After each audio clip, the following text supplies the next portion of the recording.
Boa noite, amigos e amigas, queridos irmãos, queridas irmãs de Ideal Espírita, quem já está inscrito no canal, quem ainda não está, que vai se inscrever, que vai dar o like, que vai clicar lá no joinha, porque quanto mais cliques lá no joinha, o YouTube envia o vídeo para mais pessoas, para que essas palestras consoladoras e esclarecedoras cheguem a mais e mais pessoas, que é esse o objetivo da doutrina espírita. É consolar e esclarecer ao mesmo tempo. Agora nós faremos a nossa oração inicial. Mestre Jesus, mais uma vez nos encontramos reunidos em Teu nome e queremos junto de Ti, ó Mestre, pedir ao nosso Pai comum que é Deus, o amparo, a proteção e a assistência. Depois de pedir, nós queremos agradecer a Deus pela vida, pela família, pela saúde, pelos amigos e também pela nossa felicidade. Que cada um de nós que nos encontramos aqui nesta casa espírita hoje, que nós possamos nos sentir envolvidos pela Tua paz e pelo Teu amor. E que o amigo e mestre Jesus possa se fazer presente na nossa reunião da noite, na nossa palestra, através dos espíritos superiores, aqueles que trabalham com Jesus na harmonia dos mundos. E assim, confiantes em Deus e em Jesus e na espiritualidade amiga, nós daremos por início a nossa palestra da noite. Que assim seja. E a nossa palestra de hoje vai ser intitulada Planejamento Estratégico e Espiritual para o ano de 2024. Não só para esse ano, mas como para todos os anos seguintes da nossa vida, né? E ela começa assim. A partir de hoje, deste ano, eu vou ser uma pessoa mais brando, vou ser uma pessoa mais amorosa, vou ser mais pacífico, vou ser mais paciente no trânsito, né? Temos que ser mais paciente no trânsito. Vou ter mais paciência com os meus pais, mais paciência com os meus irmãos, mais paciência com meu esposo, com a minha esposa. Eu vou ser mais fiel a mim mesmo e com o meu companheiro no qual eu tenha um relacionamento afetivo. Então a gente tem que ser mais fiel ao companheiro que a gente tem aqui na nossa existência, né? Esse ano eu vou completar 40 anos de casada, em junho, então não são 4 dias, são 40 anos de convivência. É claro que ninguém é perfeito, então é claro que teve, né, os altos e baixos, mas com certeza tiveram nesses quase 40 anos muito mais coisas boas, melhores do que as ruins, né? A gente tem que saber entender o nosso companheiro, a nossa companheira, que cada um com o seu defeito, mas cada um com as suas qualidades também. Às vezes a gente só vê o defeito e não vemos a qualidade do nosso companheiro, da nossa companheira, do nosso irmão, da nossa irmã. Então vamos procurar olhar as qualidades que todos nós temos. Como já falei em palestras anteriores, nós temos necessidade de indulgência. Então vamos ser indulgentes para com o nosso próximo. E o nosso próximo mais próximo são os da nossa casa, da nossa família. Então eu vou procurar ser mais humilde. Não vou querer ser um Francisco de Assis, nem um Chico Xavier. Eu tenho que querer metas e objetivos que eu possa alcançar nessa existência, nesse atual estágio evolutivo em que nos encontramos. Porque não dá para ser um Francisco de Assis e também nenhum Chico Xavier, né? Vamos demorar, sabe Deus quantas encarnações para chegarmos a ser um Chico Xavier da vida, né? Porque eu acho que a maioria das pessoas conhecem o nosso querido Chico Xavier, né? Que escreveu mais de 400 livros, acho que foram 420 livros, escreveu mais de 10 mil mensagens, de 10 mil cartas. Mesmo que as mães não estivessem lá no centro, quando o Chico estava psicografando, mas o espírito, ele no final ele dizia assim: envie esta carta para o endereço tal, para minha mãe ou para o meu pai. Não precisava nem a mãe estar lá no centro quando o Chico psicografava, não, tá?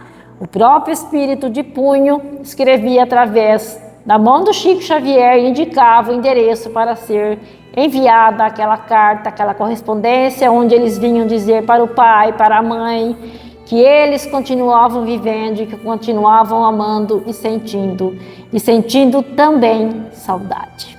Então vamos ter metas e objetivos que nós vamos conseguir alcançar durante a nossa vida, durante a nossa existência corporal, aqui na atual existência. Então vou fazer mais o bem do que eu já tenho feito, né? Vou procurar fazer mais bem do que eu já tenho feito. Eu vou estabelecer metas, vou ter foco, vou ter objetivo, vou fazer um trabalho voluntário. Esse trabalho voluntário pode ser na casa espírita ou pode ser em uma outra instituição também, né? Quem não é espírita, faça o seu trabalho voluntário lá na sua igreja, né? Lá na sua doutrina, lá na sua religião, não importa. Mas vamos fazer um trabalho voluntário. Porque quando nós ajudamos, nós seremos ajudados. Quando nós auxiliamos, nós seremos auxiliados. E quando nós fazemos o bem, isso faz tanto bem para a gente, né? Porque é um alimento para a alma, quando a gente faz o bem. E nós vamos falar sobre isso depois. Então eu vou procurar fazer aquele estudo que eu quero fazer e não faço. Então a gente tem que ter metas, tem que ter objetivo. E vou determinar, não, vou estudar a doutrina espírita, porque a gente tem, para o correto entendimento da doutrina, nós temos que realmente estudá-la. Estudar todos os livros da codificação espírita, que é o Livro dos Espíritos, é o que é o Espiritismo, o Livro dos Médios, o Evangelho segundo o Espiritismo, é o Céu e o Inferno ou a Justiça Divina e a Gênese. E depois também temos obras póstumas. Então são 7 livros da codificação espírita, todos codificados por Allan Kardec, que é o pseudônimo de Hippolyte Léon Denisard Rivaio. Porque quando ele psicografou a doutrina, quando ele escreveu a doutrina espírita, que foi uma psicografia realmente, né? O Espírito de Verdade sugeriu para o Hippolyte Léon Denisard Rivaio que usasse o pseudônimo de Allan Kardec. Porque se ele colocasse lá no livro o nome dele, iriam achar que a doutrina espírita era coisa do Allan Kardec, mas não é, é obra dos espíritos superiores, aqueles que ditaram a doutrina para Kardec. Então Kardec foi o codificador da doutrina espírita, que trabalhou desde 1854 até 1857, quando ele publicou o primeiro livro da codificação, que é o Livro dos Espíritos, né? Que foi publicado no dia 18 de abril de 1857. Depois vieram os seguintes, que eu acabei de citá-los. Foi um trabalho árduo. E está lá em obras póstumas, que todos os meses o próprio Jesus vinha ter com Kardec, com o professor Hippolyte Léon Denisard Rivaio, e eles faziam uma revisão daquilo que os espíritos tinham ditado para Kardec. Então teve o aval de Jesus. E teve também na Terra, para que se publicasse a primeira obra, né, o Livro dos Espíritos. Todos os escritos passaram pelas mãos do Abade de Lessani. Era o todo-poderoso da época, né, porque nada era publicado se não passassem pelo aval do Abade de Lessani. E ele leu, ele falou assim: li todos os escritos do senhor Allan Kardec, que se lido e seguido conduzirá o homem ao reino dos céus. Com certeza o Abade de Lessani estava intuído pela espiritualidade maior, pelos espíritos de luz e por Jesus, né, para que a doutrina espírita chegasse à Terra.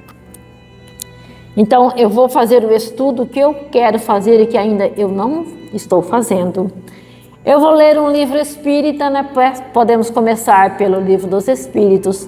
Eu vou ler um romance espírita, que temos vários romances. Tem os romances escritos por Emmanuel, maravilhosos. Renúncia, Ave Cristo, Há 2000 anos, 50 anos depois, são livros maravilhosos que contam desde lá da época de Jesus. O livro 50 anos depois fala até do Públio Lentulus, que era o senador da época, e que ele tinha uma filha chamada Flávia, esse senador Públio Lentulus, e a filha dele tinha lepra e foi curada por Jesus. E essa filha do senador Públio Lentulus, chamava-se Flávia naquela época, veio depois como o Chico Xavier. E o Emmanuel, que era o senador Públio Lentulus lá na época de Jesus, ele veio depois como Emmanuel e era o mentor de Chico Xavier. Quando Chico desencarnou, o Emmanuel encarnou. Então hoje o mentor, que era mentor de Chico Xavier, o Emmanuel, está encarnado e que tudo indica que é no estado de São Paulo. E que ele vai ser um grande homem de bem. Então vamos ler um livro espírita, vamos ler um romance a pelo menos cada 2 meses. Às vezes é um tempo meio curto, mas a gente pode prolongar esse tempo, né? Mas vamos ler os livros da codificação e também um romance espírita que a gente aprende muito. Muitas pessoas chegaram ao espiritismo lendo aquele livro Violetas na Janela, que conta a história de Patrícia, uma moça linda que teve, acho que foi um AVC e desencarnou assim rapidamente. Aí ela conta como é a vida no mundo espiritual. É maravilhoso. Eu sugiro que leiam. Então, que nós possamos como objetivo também dar mais atenção aos filhos quando nós chegarmos em casa. Que nós possamos dedicar mais tempo à família, porque é na família que damos testemunho de que somos cristãos. Porque a gente aprende sobre o cristianismo na casa espírita ou em qualquer igreja ou qualquer religião que a gente vá. Mas o testemunho que nós vamos dar mesmo é em casa, na família. Aí eu tenho uma anotação aqui que eu achei belíssima e que eu achei que dava para colocar aqui.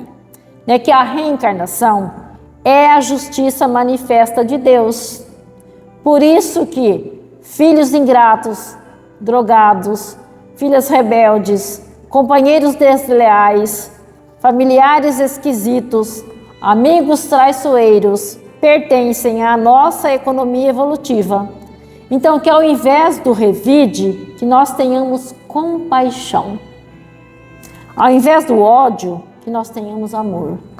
Como Saulo disse na semana passada, que Deus é amor. Na palestra belíssima que o nosso irmão Saulo de Cuiabá veio aqui e fez para nós. Que ao invés da repulsa, a afabilidade, a doçura. Se tendes filhos que vos pareçam ingratos, que não conseguem trazer-vos alegria, amai-os mais. Às vezes nós temos filhos ingratos que não nos trazem alegrias, mas que nós possamos amá-los mais ainda. Sejamos nós a amar em qualquer circunstância. A nossa família não é a família que gostaríamos de ter, mas é a família que temos necessidade de nela nos encontrarmos. Talvez a nossa família, aquela família que a gente tem, não é a família que a gente gostaria de ter, mas é a família que nós temos necessidade de nela nos encontrarmos. Talvez a nossa família esteja espalhada por diferentes lugares da terra, mas por enquanto é essa família provação que nos enseja o crescimento espiritual. Então talvez aqueles nossos, aqui nós temos afeto, mais afetos, não estão na nossa família, estão espalhados por diferentes lugares da terra. Mas no momento é essa família problemática que nos enseja maior crescimento espiritual. Então, quando chegarmos em casa, quem tem filho, dê mais atenção aos seus filhos, dê mais atenção ao seu cônjuge, à sua esposa, ao seu esposo, aos filhos, aos pais, aos irmãos, a todos. Porque quem é que não quer ser bem tratado? Todos nós queremos ser bem tratados. Então nós vamos procurar também ser mais humano com nossos funcionários. Se nós temos funcionários, vamos ser mais humanos com eles. Vamos perguntar aonde eles moram, como está a sua família, que às vezes a maioria das pessoas não perguntam como está aquela pessoa que trabalha na casa dela de segunda a segunda, ou de segunda a sexta, ou de segunda a sábado, nem sábado essa pessoa mora. Então vamos nos inteirar disso, né? Vamos se interessar mais pela vida do outro, pela vida do nosso próximo, pela vida dos nossos funcionários. Se só uma pessoa que grita em casa, então eu vou parar de gritar. Se você grita no trânsito, eu vou parar de gritar. Então eu me proponho a gritar menos. E é uma meta que a gente vai conseguir alcançar. Quando as minhas filhas eram pequenas, eu não gritava, porque eu nunca gostei de gritar com as minhas filhas. Então quando eu estava nervosa, aí é que eu falava baixinho. Então quando eu falava baixinho, elas sabiam que eu estava brava com elas. Porque gritar não vai resolver. Se você grita, o seu filho vai querer gritar mais do que você, né? Então não adianta gritar. Gritar não vai educar ninguém. Então se você vai no trânsito com muita pressa, é porque você de repente saiu tarde de casa e você quer ir mais rápido, e mais rápido, e mais rápido, né? Então que a gente procura, que nós procuramos sair mais cedo, que nem nós que moramos na cidade pequena, tudo bem, tudo tranquilo, né? Mas quem mora, por exemplo, em Cuiabá, mora, por exemplo, em Sinop, né? Uma cidade grande, São Paulo. Quem conhece São Paulo, capital, sabe o que é aquilo, né? É um frevo. Eu adoro São Paulo, capital. Então a gente tem que sair mais cedo. O Haroldo, um dia, ele indo no trânsito, aquele maravilhoso, né, palestrante, Haroldo Dutra Dias, ia ali no trânsito e alguém fechou ele. Aí o filho dele estava do lado, e ele abriu o vidro, aí o filho falou assim: o senhor está nervoso, pai? Ele falou: tô. O senhor está querendo xingar ele? Tô, meu filho. Aí o filho fala assim: pai, você já pensou se esse que está no carro ali for alguém que assiste sua palestra? Aonde ia ficar? Ele falou: aonde fica a minha moral? Então vamos pensar em nossas atitudes, né? Em todos os momentos da nossa vida, em casa, no trabalho, no trânsito, por onde nós formos. E as crianças, ele falou assim: ó, meu filho me dando uma lição de moral, né?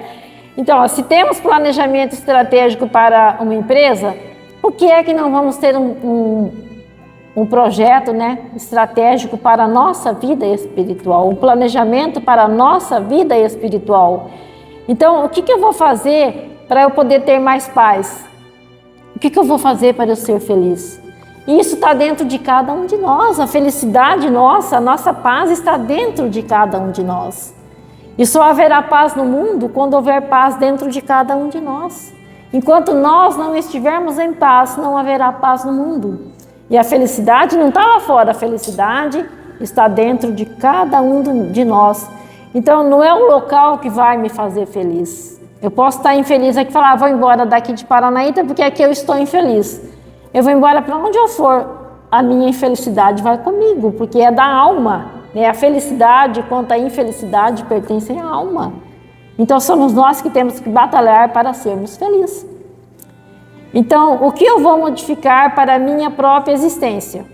Então eu vou fazer um exame de consciência e me perguntar se eu sou hoje a mesma pessoa que eu era em 2017. Foi o que eu anotei aqui na minha fala. Porque quando eu copiei essa palestra, que foi copiada do Haroldo Dutra Dias, essa palestra, ele colocou assim: planejamento estratégico e espiritual para 2019. Mas como nós estamos em 2024, eu falei: vou colocar 2024.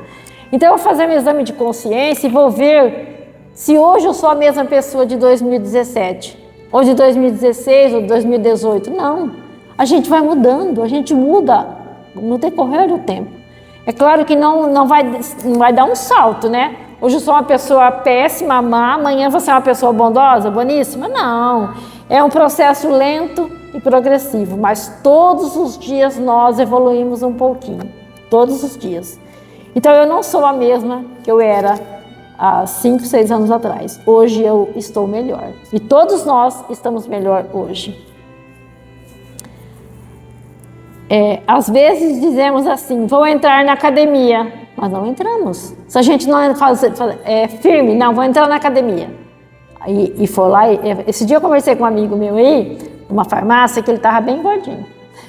Aí ele falou: tenho que entrar na academia. Ele estava com mais de 100 quilos, mas como ele é alto, não parece. Eu falei: não, dona Mercedes, vou entrar na academia. Outro dia eu voltei lá e falei: e aí, entrou na academia? Entrei. Entrou.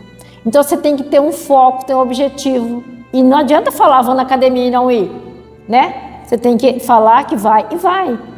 Vou fazer um estudo, então tem que estudar. Vou fazer um concurso. Então, se você quer passar no concurso, você vai ter que estudar, porque senão não passa, não. O Haroldo conta que para ele passar no concurso de juiz, não tinha sábado nem domingo para ele, não. Ele viu anos só estudando, sem parar, de segunda a segunda. Só estudando para poder passar. Aí ele passou. Aí ele foi trabalhar numa cidadezinha bem pequenininha, ele fala. Aí lá ele foi se preparar para ser quem ele é hoje. O palestrante espírita que é hoje. Ele traduziu o Novo Testamento. Como ele mesmo disse que lá atrás ele deturpou, ele mudou, né, quando ele era um dos todos poderosos, né, que mudamos a Bíblia. Agora ele veio traduzir o Novo Testamento certinho como está lá no original. É um grande trabalho, né? Então, como é que nós vamos alimentar a alma? É uma programação para a gente poder alimentar a alma. Não é só alimentar o corpo, né? Como é que eu vou alimentar a alma? Com emoções, com uma boa música, com uma boa leitura, indo a uma casa religiosa de sua preferência, não importa qual seja a sua casa, mas vá a uma casa, vá a uma igreja, vá a uma doutrina, procure. Quem tem interesse pela doutrina espírita, vá a uma casa espírita. Procure no YouTube as palestras desses grandes palestrantes que nós temos, né? Maíse Praga, divina, maravilhosa de Brasília, Haroldo Dutra Dias, Divaldo Franco, Alberto Almeida, Simão Pedro, que é maravilhoso, a Eulália Bueno, a Sandra Borba, que é lá do Rio Grande do Norte, que ela vai estar no congresso esse ano em Cuiabá. Ela é uma senhora, bem senhorinha já, mas é a palestrante. Você baba vendo ela falar. É a coisa mais linda do mundo. Eu estou ansiosa, uma ansiedade boa, né, para o congresso, porque eu vou, se Deus quiser, eu estarei lá, presente. Eu fui no 3º congresso, fui no 4º, fui no 5º, fui no 6º, e esse ano vou no 7º, com a graça de Deus. O 3º foi em 2005, o 4º foi em 2009, o 5º foi em 2017, 2005, 2009, 2013, 2017. E agora, 2024, vai ser o 7º Congresso Espírita, onde eu encontro meus amigos espíritas de 30, 40, 50 anos que eu os conheço, né? Então, procuremos uma casa religiosa da nossa preferência. Então, vamos estar mais atentos ao que nós pensamos, ao que nós ouvimos, ao que nós falamos e ao que nós fazemos. Se o que eu estou fazendo está prejudicando alguém, né? Porque de repente a gente está fazendo algo que não está prejudicando só a mim, está prejudicando o meu próximo também. Porque quando eu faço algo que prejudica o outro, primeiro prejudica a mim.